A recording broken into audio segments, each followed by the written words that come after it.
Shalom, selamat pagi. Ya, kita bersyukur kita bisa bangun pagi ya pada pagi hari ini. Sungguh satu berkat Tuhan yang luar biasa ya. Kita masih bisa menikmati satu hari lagi.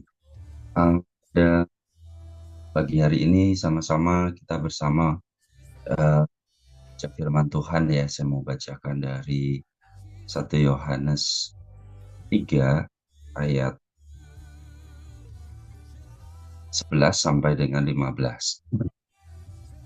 Inilah pesan yang sudah kalian dengar sejak semula. Ya, hendaklah kita saling mengasihi. Janganlah seperti Kain yang menjadi anak iblis dan membunuh adiknya. Mengapa dia membunuh adiknya? Karena Kain melakukan yang jahat, sedangkan adiknya melakukan yang benar. Saudara-saudari, jangan heran kalau orang-orang duniawi membenci kita, sebab kita bukan lagi bagian dari mereka yang hidupnya mati secara rohani. Kita sudah dihidupkan secara rohani.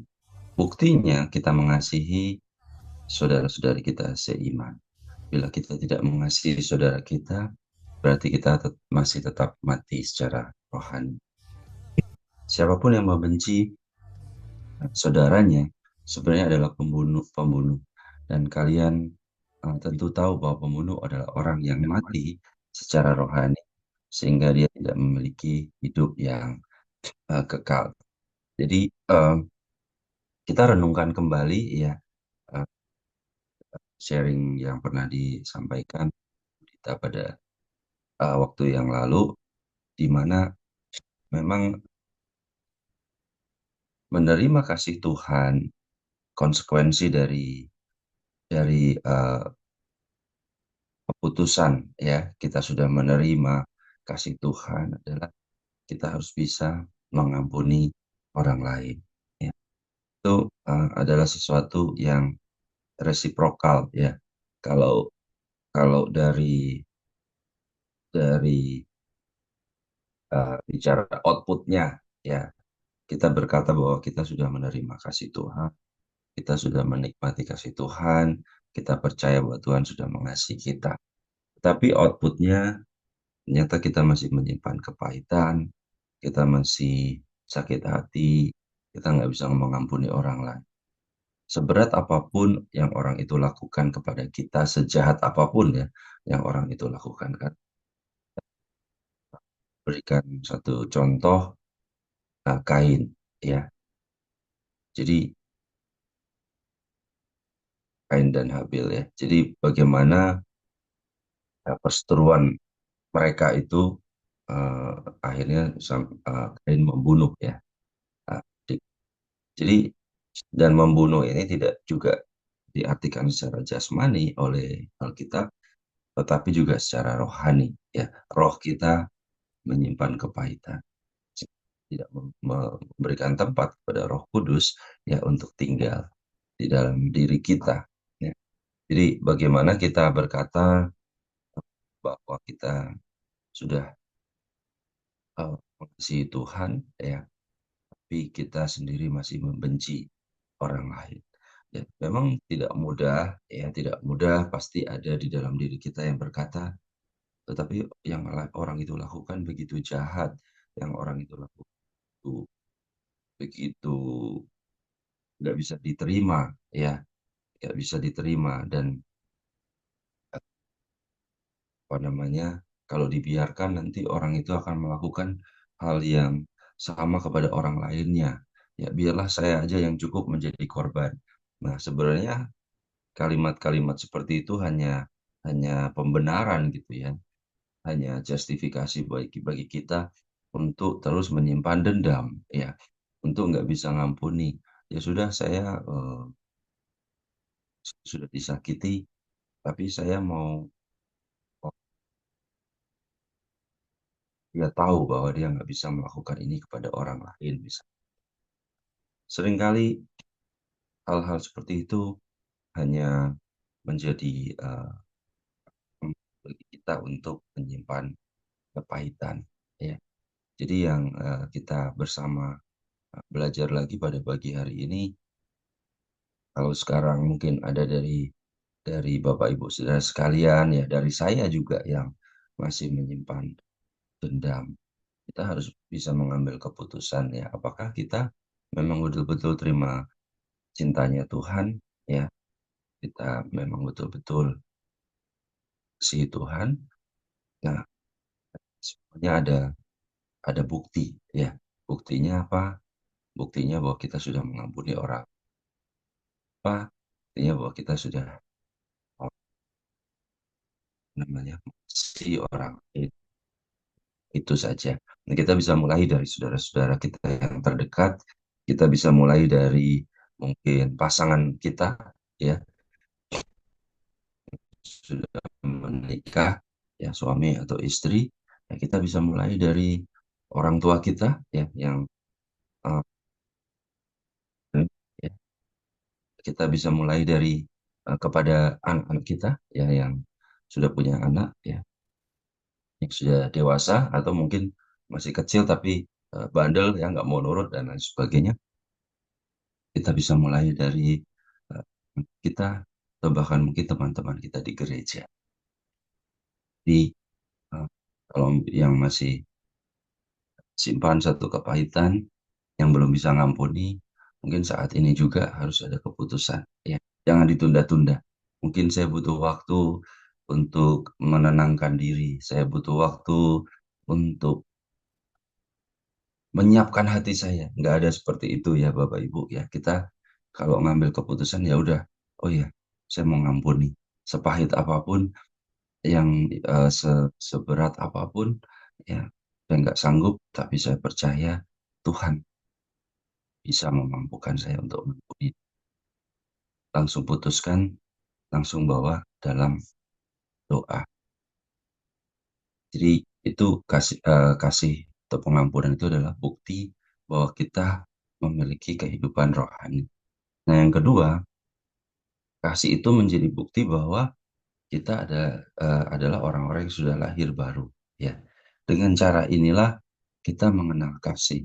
Kristus sudah mengasihi kita sehingga mengorbankan dirinya demi kita. Karena itu hendaklah kita pun rela berkorban demi saudara-saudara. Ya. Jadi anak-anakku ini di Yohanes 1:3 ayat 16 dan uh, jadi anak-anakku jangan hanya dengan mulut saja kita mengaku sudah mengasihi, tetapi hendaklah kasih itu kita wujudkan dengan perbuatan nyata. Ya. Jadi memang nggak mudah ya Bapak Ibu.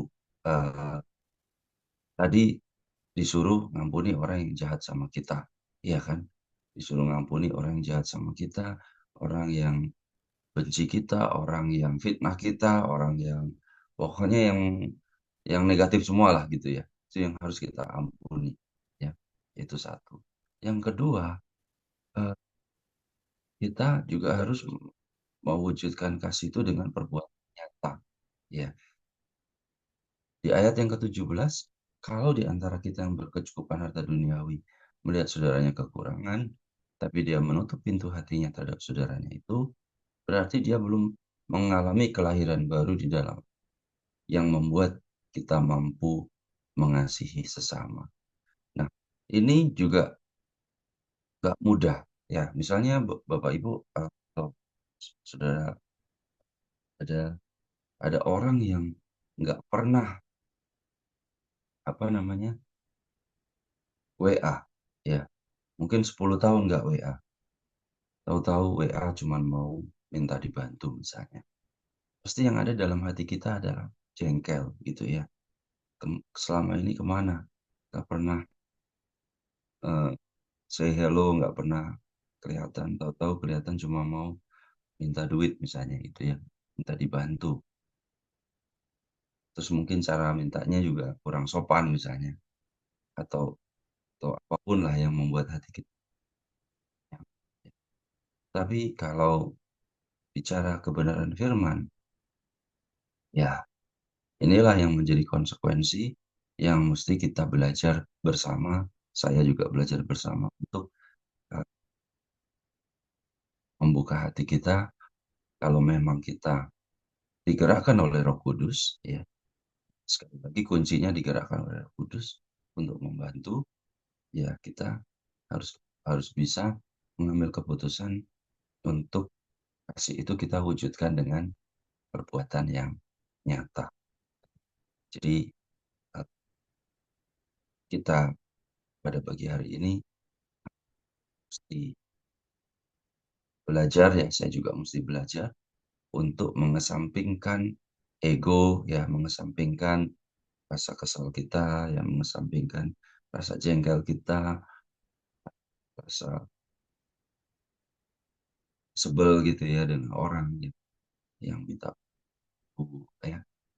Ya, kalau memang orang tersebut menderita kekurangan, bahkan walaupun orang itu tidak meminta bantuan kita, kalau Roh Kudus menggerakkan, ya kita belajar untuk bisa membuka hati kita, ya, untuk menggunakan berkat yang Tuhan percayakan ya kepada kita untuk menolong sesama.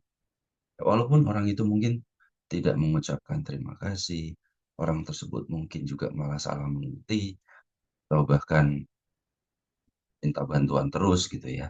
Tapi selama Roh Kudus masih menggerakkan kita, ya kita lakukan ya dengan saya percaya ada sukacita.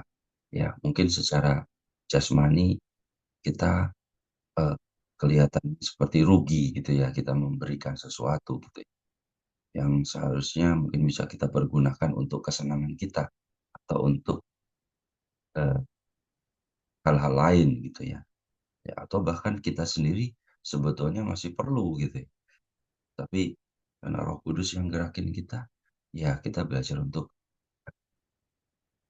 jadi pada pagi hari ini uh, Bu, ada dua hal yang belajar ya mungkin nggak mudah ya, tapi saya percaya bahwa bisa mengubah semuanya. Kasih Tuhan bisa memampukan semuanya. Kasih Tuhan bisa memampukan kita untuk mengampuni. Kasih Tuhan bisa membuat kita memaafkan orang lain. Ya, kasih Tuhan bisa membuat kita juga membagikan kasih itu kepada orang. Yang kedua, kasih Tuhan bisa membuat kita menolong, bisa membuat kita melepaskan berkat buat orang lain. Kasih Tuhan bisa membuat kita mendoakan orang lain, memberkati tidak hanya jasmani, tetapi juga memberkati roh mereka, jiwa mereka, mendoakan jiwa mereka. Si Tuhan bisa membuat orang lain bahkan melihat si Tuhan di dalam diri kita. Orang lain bisa menyadari bahwa bahwa saya ditolong Tuhan karena melalui saudara-saudara yang mengasihi saya. Ternyata Tuhan masih mengasihi saya melalui Bapak Ibu misalnya. Ya, yang Bapak Ibu berikan. Akhirnya mereka menyadari bahwa ada Tuhan yang bersama dengan mereka yang setia. Ya, jadi kita belajar ya untuk bisa melihat ya bahwa nyata yang sudah bekerja dalam kehidupan kita. Ya, buktinya adalah kita bisa mengampuni dan kita bisa menolong. Jadi, kekuatan dari kasih Tuhan. Demikian Tuhan Yesus memberkati.